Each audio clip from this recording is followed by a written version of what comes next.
everybody, welcome back. I'm back with you with another computer repair video. This computer is Justin's, the guy that's in a lot of my work vlogs with me. He said that the computer hasn't worked or turned on since we got back from evacuating for the hurricane, and I was the one that built the computer, so we're going to see if we can figure out why it's not working. Off the top of my head, I'm assuming it's the power supply, but it could be something else. So let's roll that intro and we'll be back.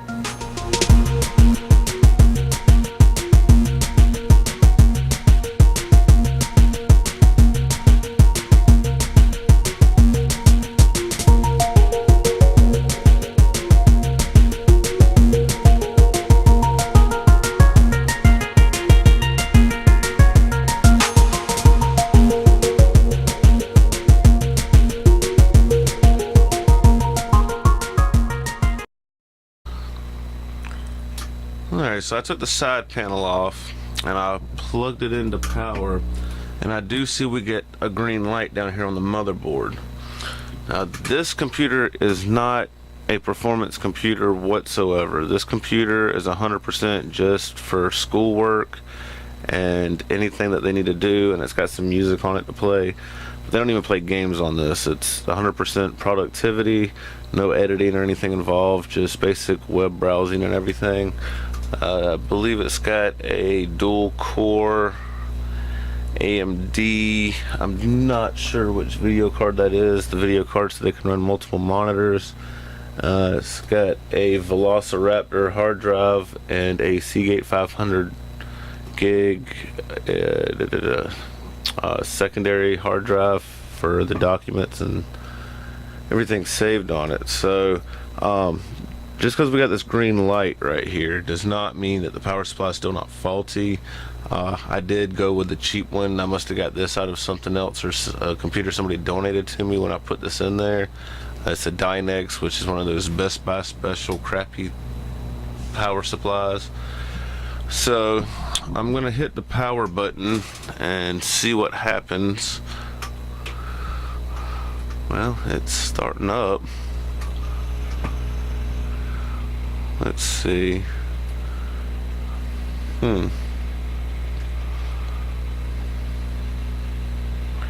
That's weird. He said the computer wouldn't turn on at all. Let's see if I got this monitor on the right input. I might not.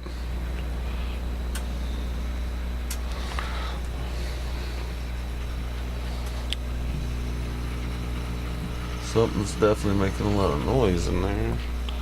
Know that.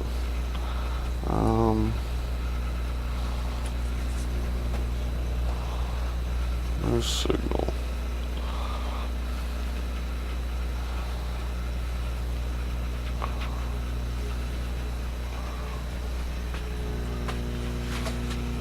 No signal. The hard drive sounds like it's going nuts.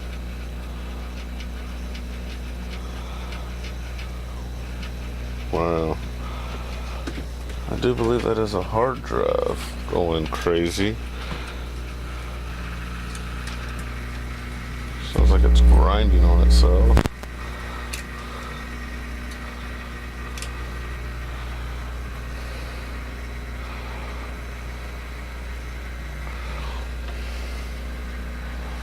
Alright, let me turn this off for a second, and we're going to unplug the hard drives and see if that does anything, because that hard drive sounds hellacious. It really does. So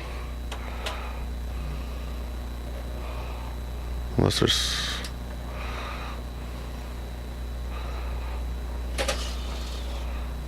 okay, there's nothing in the CD tray.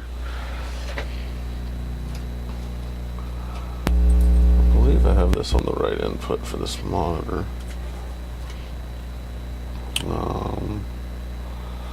It should be one of these two.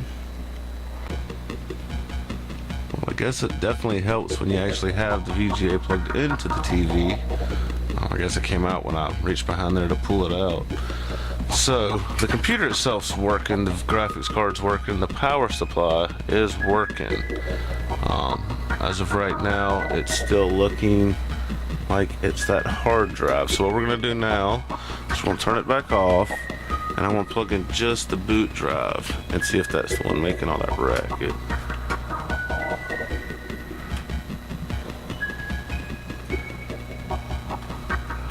Let's cut it off this way. Press the power button a few times, let it discharge. Yeah, because I don't know why this boot drive would be failing that bad. That would be tragic. Let's see.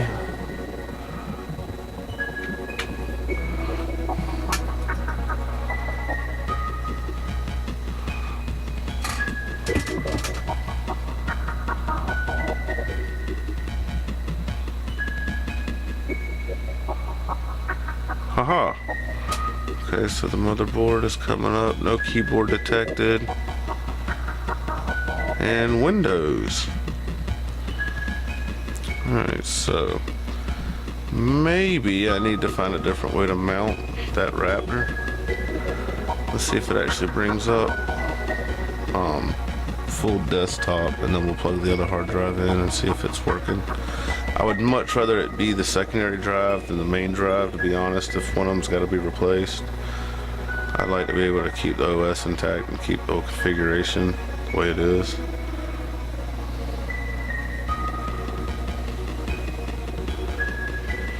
God, I feel the difference. I'm used to SSDs.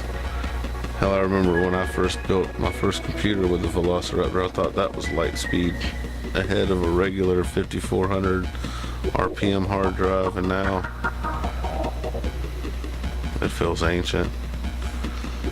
So this thing's making like a ton of noise in there. So far it hasn't booted up past the Windows logo.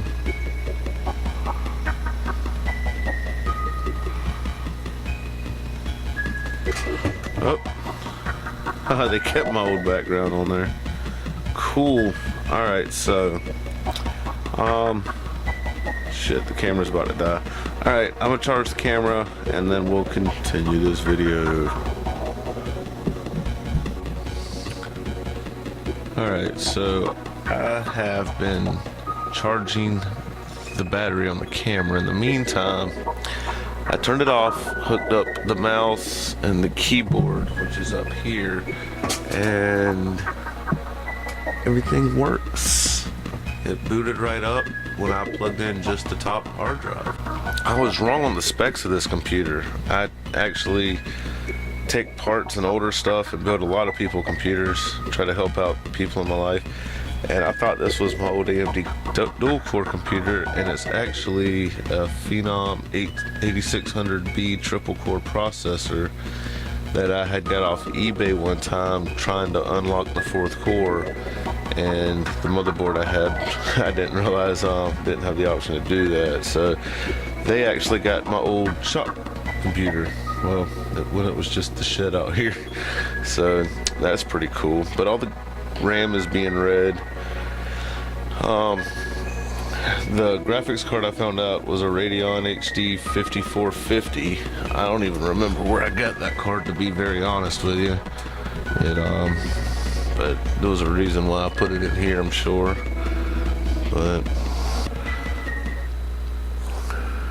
okay, so I want to turn it off in the menu like you're supposed to.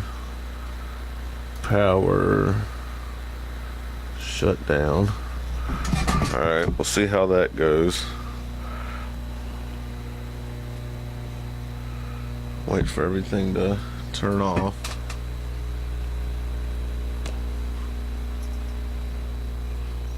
There goes the fan. Alright, so now what I want to do is hook the SATA power connector back to this bottom hard drive, because this could be the problem. Again, I haven't seen any major problems with it yet here, but he said that whenever he plugged it in at home, he could not get it to work.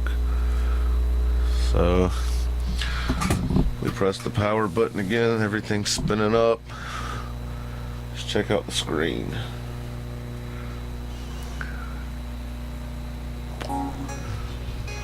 And it boots right up.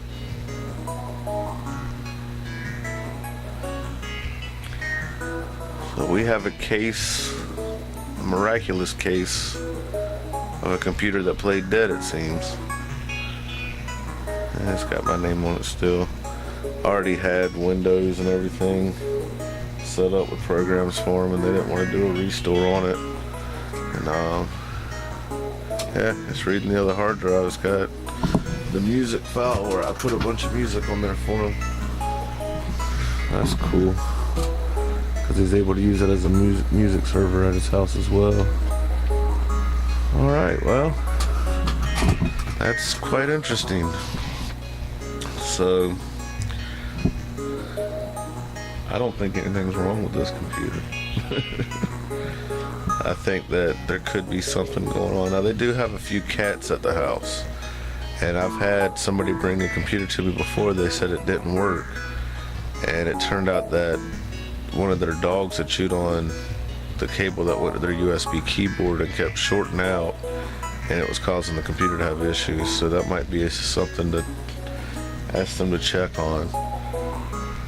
But in the meantime, I'm going to go ahead and get this thing put back together and let them know that either it just don't like them, or we got a classic case of user error somewhere.